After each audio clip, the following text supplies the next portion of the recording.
Thank you so much, Sister Mijares.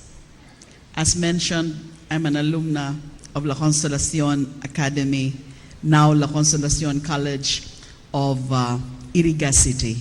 I took up my elementary and high school in La Consolacion Academy. Good afternoon to everyone, to Dr. Jesusa Marco, and thank you for the College of the Holy Spirit in hosting this forum. To Sister Rosario Tyson, to Dr., of course, my favorite professor, Dr. Soc Reyes, my professor in La Salle, History, Political Science, long time ago. To the missionary sisters, servants of the Holy Spirit, administrators, faculty, staff, and students of the participating schools, the Mendiola Consortium in this afternoon's forum, College of the Holy Spirit, La Consolacion College, San Beda College, Centro Escolar University, and St. Jude College. And of course, I'm a graduate and I'm an alumna of the San Beda College of Law, 1985, an alumna of San Beda College of Law, just like, you know who, our president. Fellow Bedan, but of course it's much senior. First of all, my apologies to everyone. Nagmadali po ako because I could not leave right away the ongoing inquiry into the spate of killings. So there was a resumption of the Senate inquiry. As you know, I filed that resolution calling for Senate inquiry into the spate of extrajudicial killings. And ako po yung nakasalang doon. I was asking a lot of questions doon sa mga resource persons from the PNP. But I was looking at my watch. I was late already, so I had to cut short my questioning to join you here. So again, my apologies. I have not even taken my lunch yet, but I'd rather be here and share my thoughts on very important issues, burning issues in our country. What a year so far for me. What a year. I sometimes want to ask the person beside me to come and pinch me to make sure that I'm awake and not in some overly realistic nightmare. Yun po ang nararamdaman ko for the past few weeks, as if I'm in a nightmare. There's been quite a year, actually, for all of us. I have a list of what I call things I never expected to hear in 2016. And mind you, the list is getting longer. And it's depressingly so. For example, 1 year ago, I would never have expected anyone to say, let alone get away with saying, quote, "My order is shoot to kill you. I don't care about human rights. You better believe me." End of quote. This is from a news item. Okay, we believe you. Now what? How exactly did you expect us to react to that? That oft repeated statement about shoot to kill, kill, kill, kill. Us human rights activists, how do you expect us to react to such statements like that?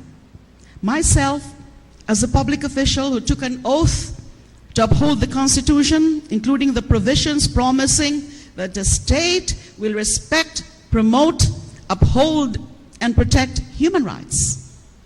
Did you really believe that we will collectively shrug our shoulders in resignation, fold up our placards, call it a day, and go home upon hearing those?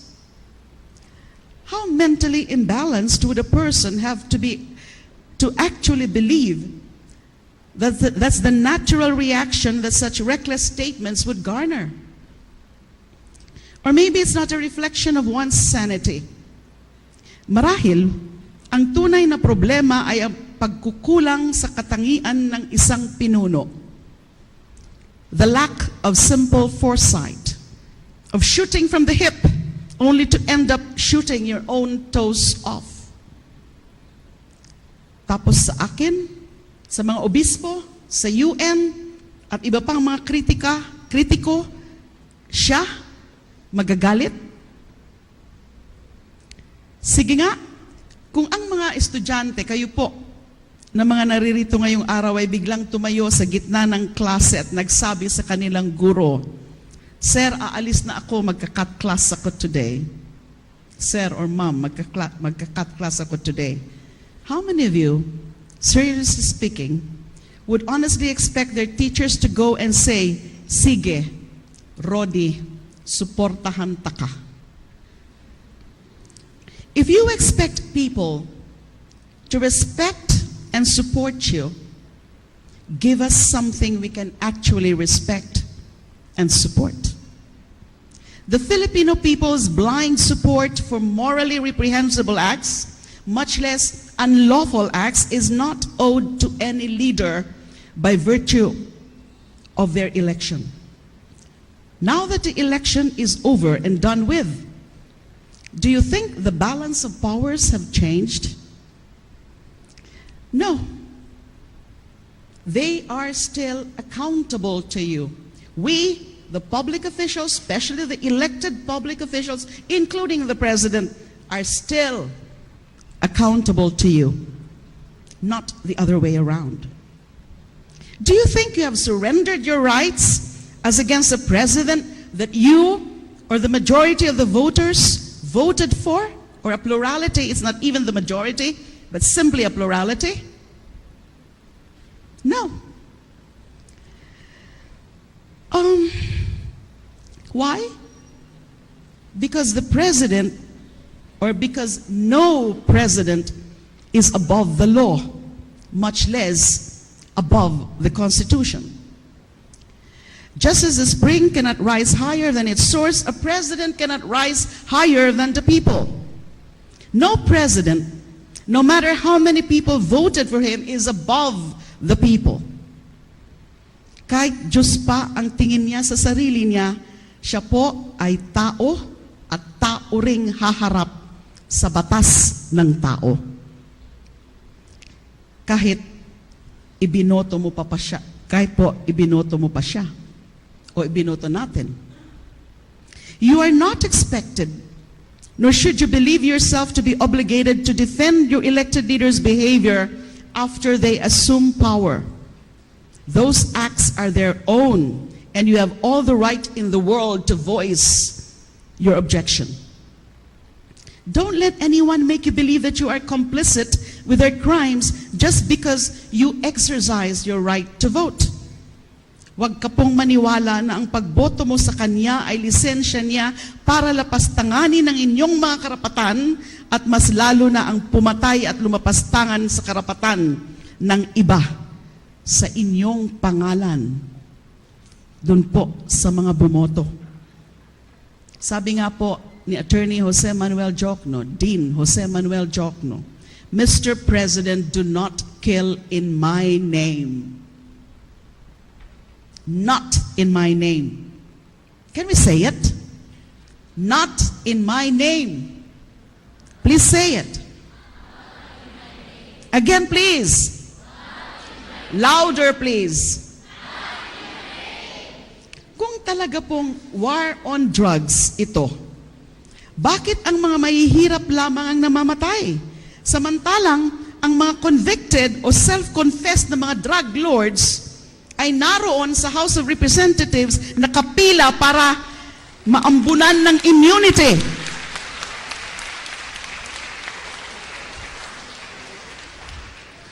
Sigurado po ba tayong war on drugs? Baka naman ibang problemang panlipunan pala ang sinusolusyonan dyan. Kasi mukhang war on poverty ang totoong nasusolusyonan dahil sa dinami namin ng mga napapatay, ang overwhelming majority of them are the poor. Yung mga nakachinelas, minsan wala pang chinelas, the powerless, the voiceless, the defenseless. Yung walang mga abogado, walang mga security guard, walang mga firearms. I hope they're not attempting to solve the poverty problem by killing the poor, either quickly through your war on drugs or slowly by alienating the investors. There are ways to solve the problem, and quick fixes are just a lazy man's first resort. Hindi masusolusyonan po ang problema kung ang problema ay nasa harapan mo na pero hindi mo pa nakikita. People are saying that the Senate hearings on extrajudicial killings were just a ploy that I was using to undermine the president. That it was a political gambit that had no legislative purpose. They may say what they will, or they want to say. But people have enough discernment would have already realized the biggest part of the problem that allows criminality to abound, and not just the drug trade. One of the first clues is so absurd, it was thought of as funny, but in truth, it is a horrifying glimpse into a reality. Dun po sa pinakaunang hearing, o isa sa mga pinakahunang hearing ng Senate inquiry, nung ako pa po yung chairperson, a high-ranking police officer who appeared before the Senate assured those present that they have filed murder charges against the police personnel involved in a suspected EJK case. I'm referring to that case in Pasay City. Asked why the charges filed were murder, he replied, the police officer replied in open court, open proceedings. Ang sabi po niya, dahil po merong namatay. People laughed, including some senators. But I couldn't let it go. I tried to clarify the question, asking why murder charges were filed and not homicide, when not all cases that involve a person's death is automatically qualified as murder. I think if there are law students here, or even just students of pre-law, you know this. The answers I got just got more confusing when I asked him about that. Scarier, actually, in its reflection of how police officers think when he said, quote, ang instruction ko po sa police ko, doon tayo sa murder case i-file kasi unang-una let them feel that we are not tolerating this case. End of quote. The fact that a high-ranking police officer doesn't know the difference between murder and homicide is not a laughing matter. It is a weeping matter. We have to mourn the fact that the people we entrust your safety and security to are obviously ill-equipped to effectively do so. Although I'm not generalizing, I know there are good men and women in the police force, honest, competent, and professional. But some of them, they blame the prosecutors and the justice system for the dismissal of drug cases. While obviously there is fault enough to share, the fact remains that prosecutors cannot make a strong case out of thin air, especially if the people who gathered the evidence did so incompetently or without even knowing what elements they were trying to prove. When I was Secretary of Justice, we tried to remedy that by forming multi-agency fact-finding teams which facilitated collaboration and cooperation between prosecutors and investigators. But that alone cannot fix the problem. We have the right to expect that law enforcement agents, especially police officers, are well-versed in the laws they're expected to enforce. When we say ignorance of the law excuses no one, lalo na pong mas angkop ang mga katagang yan sa ating mga law enforcers. We have the right to expect that police officers know and are well-trained in the lawful gathering, preservation, and putting together of evidence to make their case before prosecutors who in turn will have to present it in court. Kung hindi nila alam ang pagkakaiba po ng homicide sa murder, ano naman kaya po ang mga mangyayari sa mga kaso ng mga iniimbestigahan na yan? Saan tayo pupulutin kung sa kanyang dunong at tapang ang naisip na solusyon ng ating mahal na Pangulo ay bigyan ng mas malalakas na armas ang mga pulis para mas maigi nilang maipatupad ang binigay sa kanilang shoot to kill order.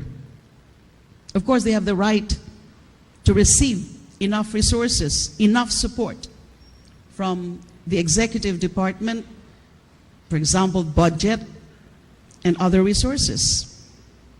Now, this brings to mind the law of the instrument, according to Abraham Maslow, who in 1966 said, quote, "I suppose it is tempting if the only tool you have is a hammer to treat everything as if it were a nail." End of quote. May I repeat the quote?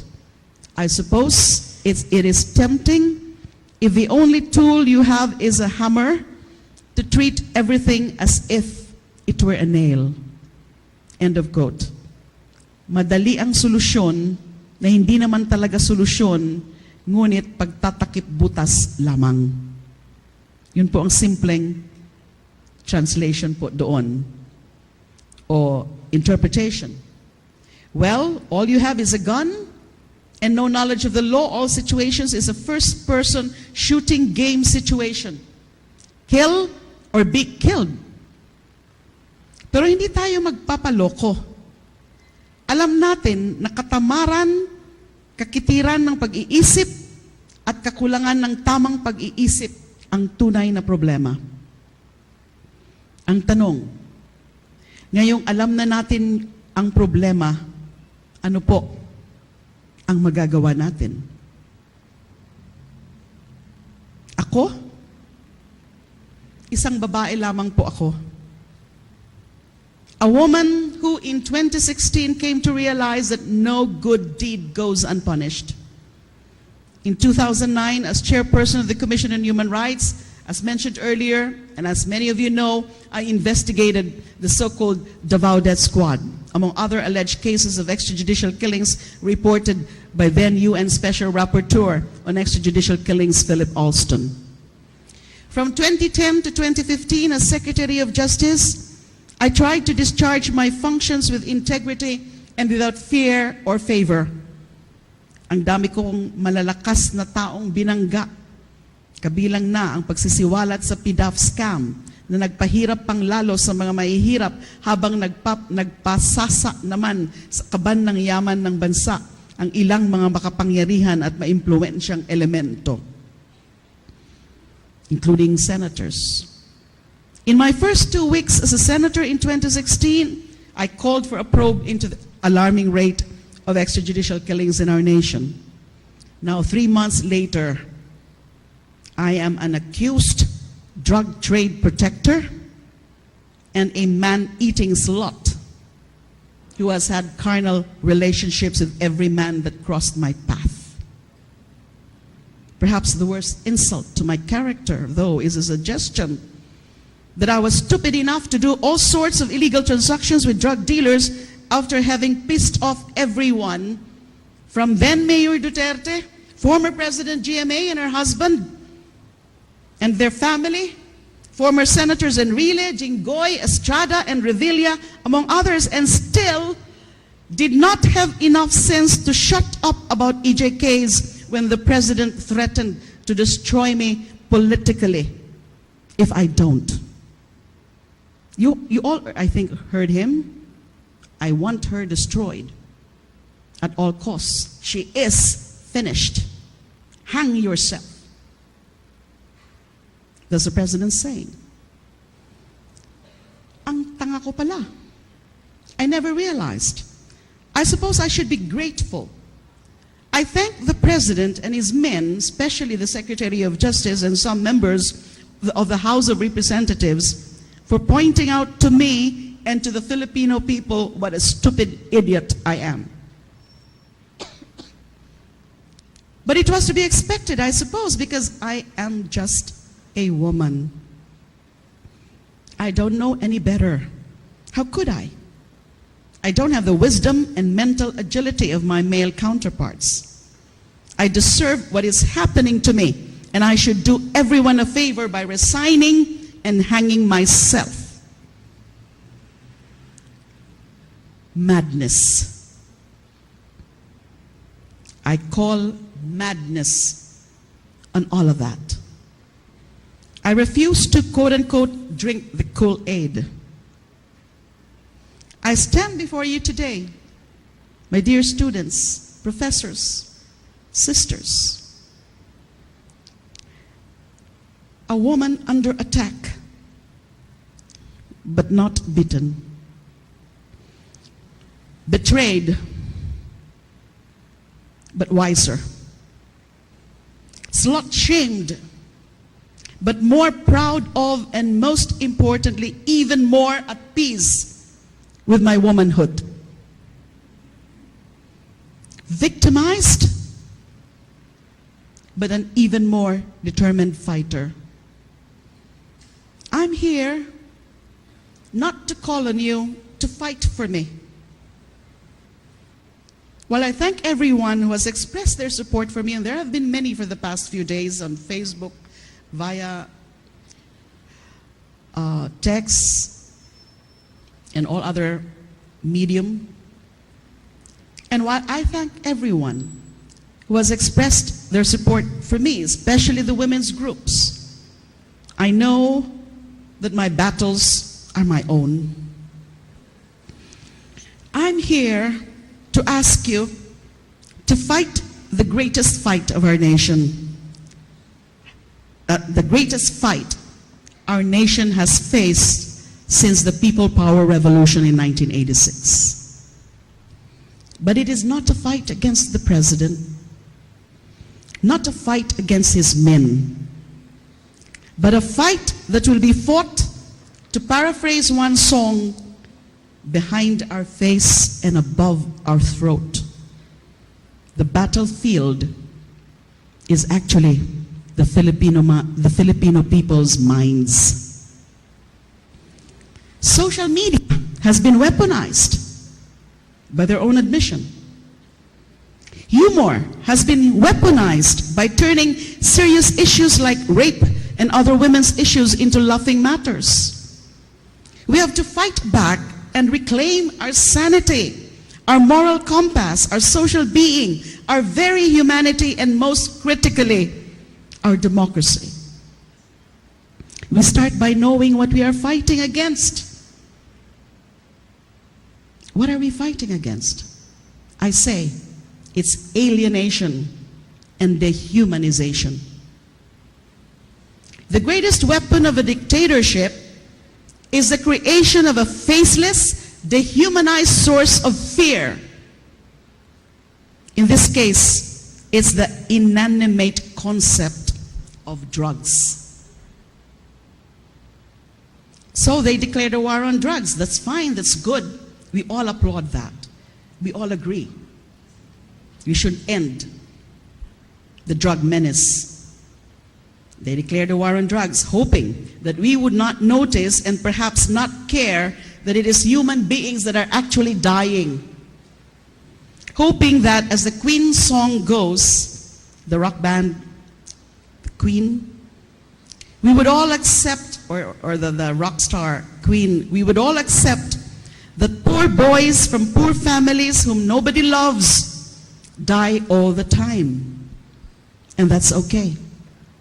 That's acceptable. Some of them are not even connected with the drug trade, but were merely collateral damage that they hope we can just shrug off as a necessary evil. Well, I'm sorry, but I reject that. Not in my name. If we're going to kill people, we better know who we are killing. We better know who we are killing. We better know why we are killing them. We better know that they do deserve to die. We better know that we are morally without a reason to doubt their guilt. It better be with due process under laws that authorize the death penalty, if ever there would be such laws. Why? Because as the current state of affairs stand, it's imperative if our police officers can't even be trusted to tell the difference between homicide and murder. It's a fight worth fighting, no doubt about that. But I have said, no good deed goes unpunished. If you join this fight, expect to be delimaed. Madedelima ka. Yes, it's a verb now. Saw it on Facebook. Which means being on the receiving end of a demolition job for daring to exercise your rights, including political rights. Are you brave enough?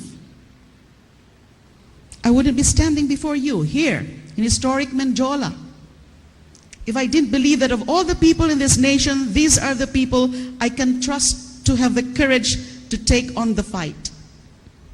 I don't see women, I don't see men, I see warriors for democracy whenever I stand before a young audience like you. But not just any democracy. Not a democracy that is infected with a troll virus and characterized with the loss of decency. Yun bang nilululon na lang lahat ng sasabihin ng Pangulo? Yung wala nang malalim na public discourse at puro na lang name-calling, misinformation, distortion, and outright lies?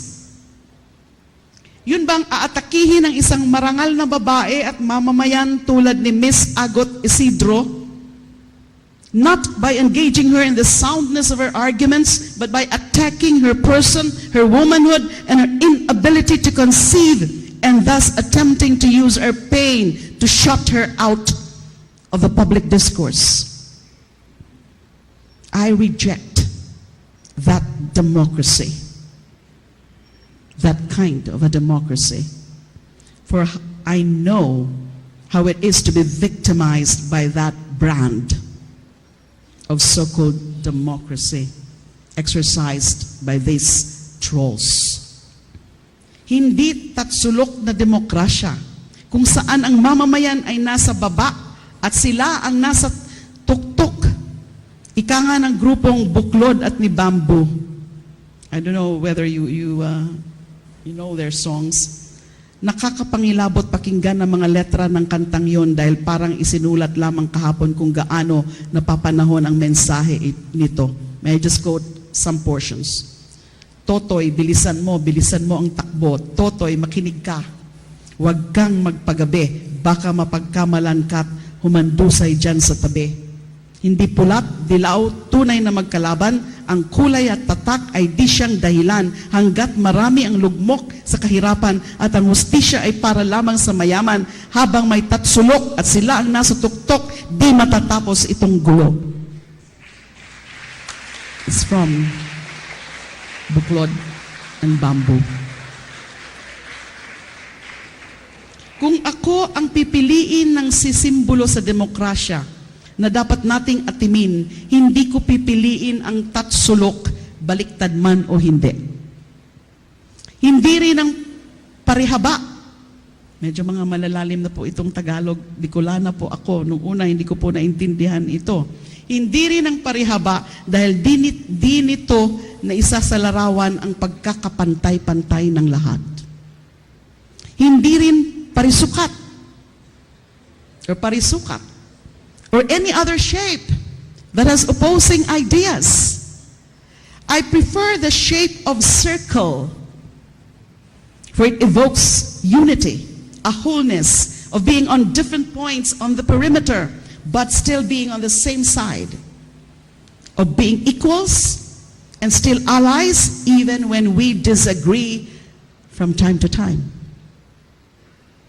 After 3 months of serving in the Senate, in the first 3 months of my political career ever, although I still refuse to consider myself as a politician, I realize that it is imperative that we forget about taking sides in the sense of treating those who disagree with us as enemies.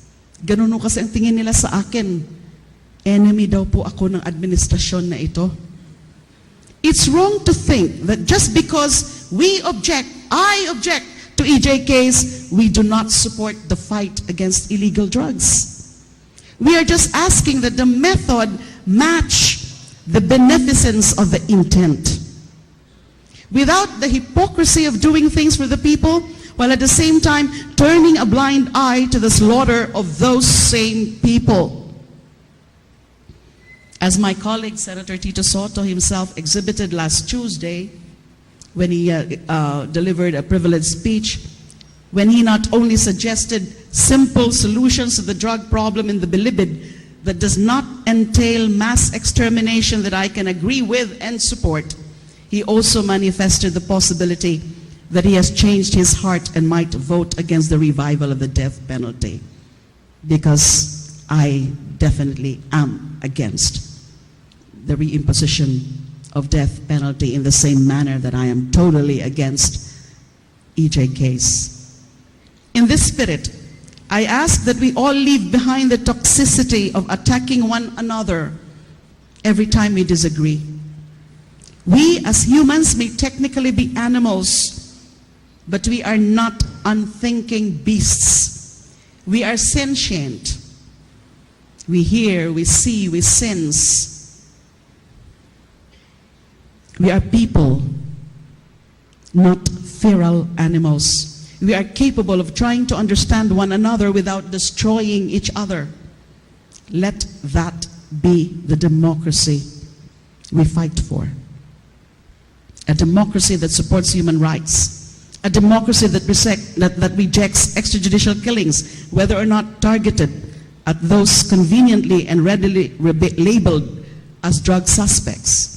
A democracy that rejects misogyny, misandry, other forms of sexism and gender bias or intolerance. A democracy that is capable of transforming criticism into progress instead of seeds of discord. A democracy that is capable of building friendships without having to destroy old ones. A democracy that we can support. One that we can readily say, wholeheartedly and happily, suportahan ta ka. A democracy that we can proudly sign in our name. Maraming salamat po sa inyong lahat.